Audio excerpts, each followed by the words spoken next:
you cannot perform direct connections. You have to use a solar charge controller here. This is our solar charge controller. So through this solar charge controller, we will charge our battery.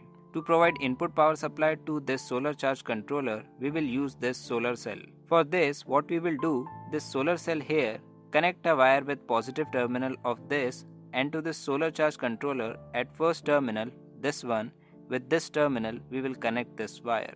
At this first terminal here, positive wire of solar cell is connected. Now from this solar cell take negative wire and connect with second terminal here. This will be our negative terminal. Now we did the connections of this. This solar charge controller received input power supply through solar cell. If here I don't want to use a battery, through this solar cell, directly I want to connect a bulb or any other appliance which work on DC, then I can connect this directly. For example, I am showing you a DC bulb here. If I want to connect this DC bulb directly through this, but if I don't want to use battery as backup, then what I will do is, in this solar charge controller, the last two terminals, these terminals, this is positive terminal and this is negative terminal. So from here, I will connect one wire and to this bulb here, I will provide positive power supply. Similarly for this second terminal, connect one wire and provide negative supply to bulb. Friends, if I do the connections in this way, then output voltage we are getting from this solar cell will be directly supplied to this bulb.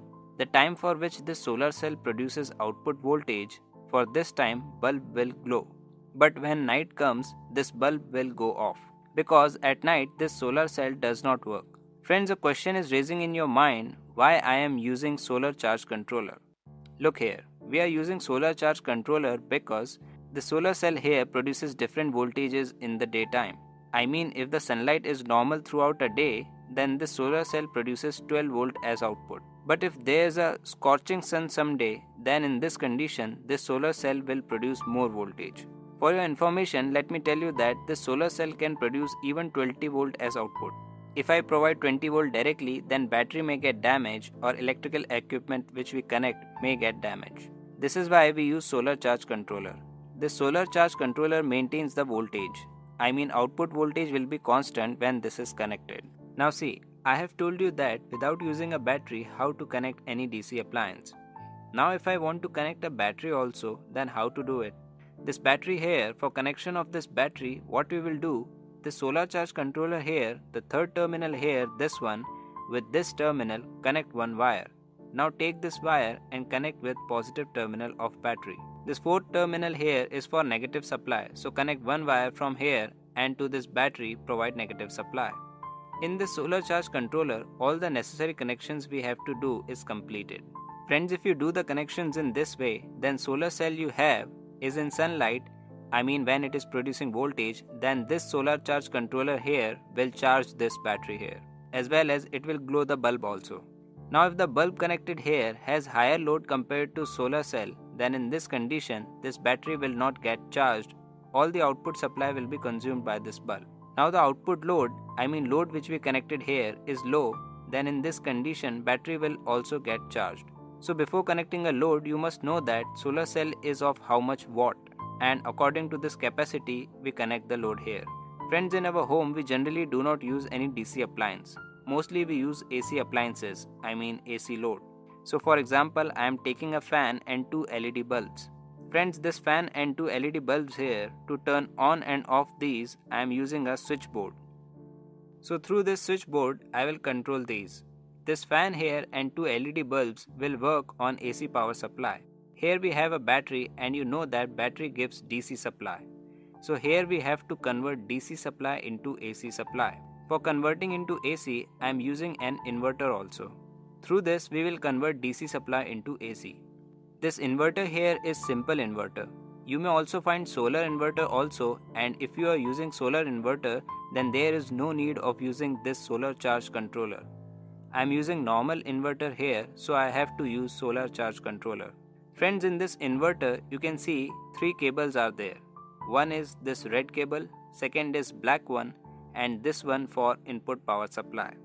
So overall in inverter there are 3 cables. This red cable of inverter is to be connected with positive terminal of battery. So I connected this. This black cable here is to be connected with negative terminal of battery. we provide input power supply to inverter through battery. Friends, this inverter here gives output from this socket. If I want to connect this load with this inverter, then from here we have to take power supply. To take power supply from here, I am using a plug top. Now through this plug top only, we will connect these appliances. Friends, to this fan and to these bulbs, we will not connect power supply directly from here because to control these appliances, we used a switchboard here. From the plug top, connect one wire and to the switchboard with any one switch, connect this wire. What happens is phase supply comes to the switchboard through inverter. Friends, remember one thing. The plug top here at the right hand side pin you get phase supply. So at this right hand side pin you have to connect phase supply. Now in this switchboard to this switch here input power is supplied. Now I will use this switch to operate this fan. To turn on this fan I will press this switch. But I also need to control the speed of fan. For this I placed a regulator here. To control this fan, I will also use this regulator. For this, what I will do, with output terminal of switch, connect one wire and to this regulator, provide input power supply. With output terminal of regulator, connect one wire and to this fan, provide input power supply, phase supply. Now this socket here, to control this, I am using this switch. To provide input power supply to this switch, by looping a wire, you can provide input supply.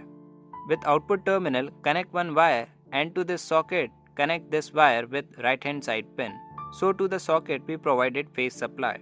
Now to the bulb, this one, to control this bulb, I am using this switch.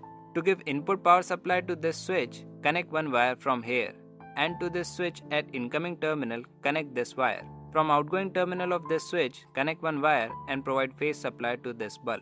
Now this second bulb here, to control this, I am using this switch. Same connection for this also, connect one wire from here and provide input power supply to this switch. With outgoing terminal, connect one wire and provide phase supply to this bulb also. So phase supply connection is completed here. Friends, if you like this video, please give us your support to the channel and also comment on this video to show your support. Friends, I get inspired by your likes and comments to make more useful videos. Okay then, let's move forward. Now we have to do connection of neutral supply. For neutral supply connection, in this plug top here, the left hand side pin, this one, with this pin connect one wire and to the socket here connect this wire with left hand side pin. This left hand side pin is for neutral supply. To all these loads also we have to provide neutral supply. To provide neutral supply here, loop a wire from here and to our fan provide neutral supply. To these bulbs also we have to provide neutral supply. For this, loop a wire from here and provide neutral supply to both the bulbs. Now look here, in this socket here you can see one more pin is there. We have to connect earth to this pin. So from here I connected a wire and to this terminal I connected this wire. Friends, this wire is connected with earthing. We take earthing connection from electric pole or in our home a rod is buried inside the earth for earthing connection. Okay, let's move forward. This inverter which we used, there is one more benefit from this inverter. We can charge this inverter through AC power supply also. On providing AC supply, output power supply will be there to charge the battery. Friends, this solar cell only works in presence of sunlight. When sunlight falls on solar cell, this produces voltage and after that battery will be charged. If suppose there is a rainy or winter season, then in this rainy season or winter season, what happens is there is a lack of sunlight, which results in poor charging of battery. In this condition, to charge this battery, we need AC power supply. Now I will tell you how to charge this. Friends, to charge this inverter through AC power supply, I am using a socket here. To provide input power supply to this socket, I am using a MCB. In this MCB, input power supply will be main power supply. Power supply from electrical pole will be supplied here. At one terminal of MCB I connected phase supply and at another terminal I connected neutral supply. From outgoing terminal of MCB connect neutral supply and to this socket here provide neutral power supply. With phase terminal of MCB connect one wire and to this switch here provide input power supply. Now through this switch I want to control this socket. So from output supply connect one wire and provide phase supply to socket. Friends, here I have done opposite connection. Phase supply is connected at left hand side terminal and neutral supply is connected at right hand side terminal. Here I have done opposite connection because I have to show plug top connection also. If I bring plug top here, then I may not be able to show you wiring clearly. This is why I done the opposite connection here.